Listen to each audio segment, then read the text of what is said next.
Hi, I'm Jennifer Gilmour, and I'm an author and advocate for women in abusive relationships. If you're joining me, I am doing a Life After Abuse mini-series on different areas that I feel I need to talk about my journey and steps forward in life after abuse. So far we've already covered loneliness, support and recovery, and the last one today is about healthy relationships. The reason why I really wanted to do these was to bring awareness and to help others that are maybe in that situation, or friends and family as well. So I hope you enjoy, and please bear with me. I've got some paperwork I want to show and different things here that I'm going to reference. So we are on a journey, but it's the last one and I hope you've enjoyed them. So do let me know if you have. I think it's really important to talk about it and discuss it. It's been a difficult journey for me. It's not been an easy one. I was in an abusive relationship around several years ago now, and I have really learned a lot through going on a recovery program, to reading self-help books, to watching other YouTube videos, to anything that I could do to better myself and help myself. So I'm hoping that just discussing healthy relationships with you today will give you like some stepping stones, really. And when I talk about healthy relationships, I'm not talking about new relationships like romantic relationships. I'm also talking about our current relationships, friends and family as well. So one of the things I do want to go to is the romantic side, because shortly after my abusive relationship, I entered into another relationship, and thankfully this man is a healthy, nice guy, and I'm actually married and very happy now. But I would have been able to use something to sort of guide me and help me, and maybe I should have looked at those things first. But it wasn't until I had gone on that recovery program that I've been referencing quite a bit that I realised that there was something out there that I could reference. So you may have seen the douless wheels. They are normally the controlling one, but there is one on equality, and I would urge you to go and have a look if you're looking at a possible new relationship. It discusses non-violent threatening behaviour, respect, trust and support, honesty and accountability, responsible parenting, shared responsibility, economic partnership and negotiation of fairness. And I almost use it as a tick box, ticking off the points under the bullets to see if he met those kind of requirements. I suppose they could be requirements. Thankfully, he fit most of them, if not all.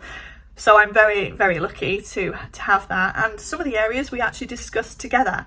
But I really think it's important to have something that we can look at and to guide us, so do check that out.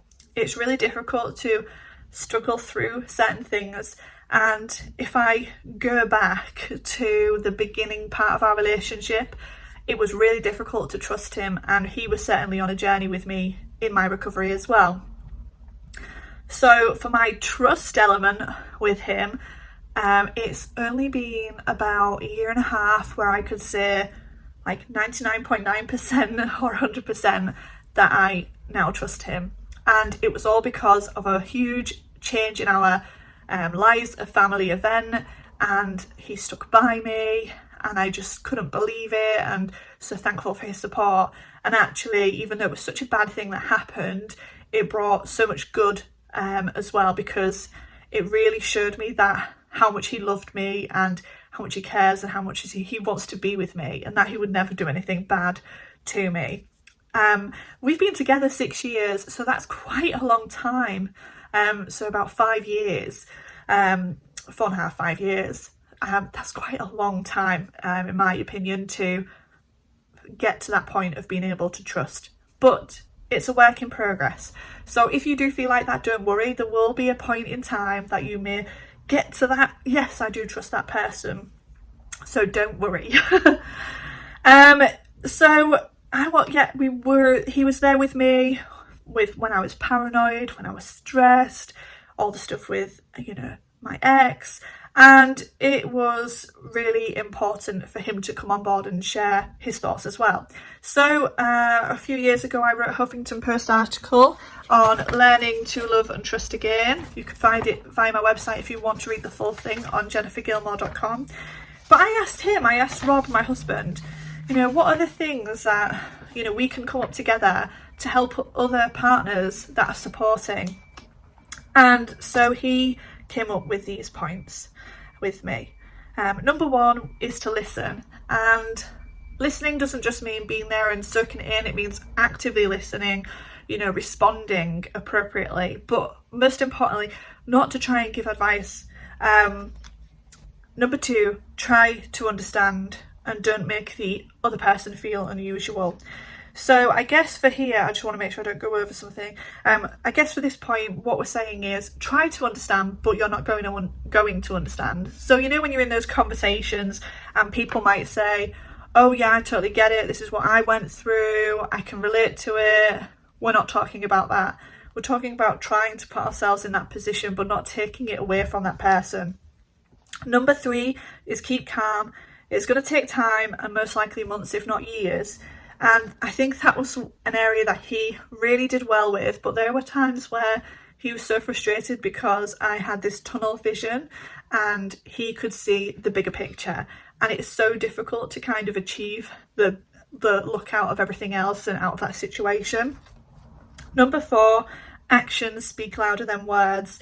And I know we hear that saying all the time, but I think really this is something that is important. So if you make promises, you stick to them. Number five, be affectionate. And often this is not paramount in the abusive relationship, and affection is important because it releases like positive hormones and builds trust and reduces stress. So be affectionate. I love it when he's affectionate with me now. Number six, take things in his or her own pace. Don't force that person to move forward, but guide them. Just be by their side, and that will help with moving the relationship faster, sexually and emotionally. And they're the areas that I definitely needed help with, and someone not to force me, just to be by my side. Number seven, this is a bit of a strange one, but it makes sense. Playing devil's advocate, and boy did he do that all the time. Well, not all the time, but most of the time. But in an appropriate way, so that it allows that person to realise how they're coming across. So including asking permission to go to the toilet. That was an issue for me. And he would challenge it and say, no, you can't go to the toilet. And it sounds really drastic, but it shocked me into realising that I didn't need to ask. And that was quite a while down the line, and maybe even still now, it has formed as a habit.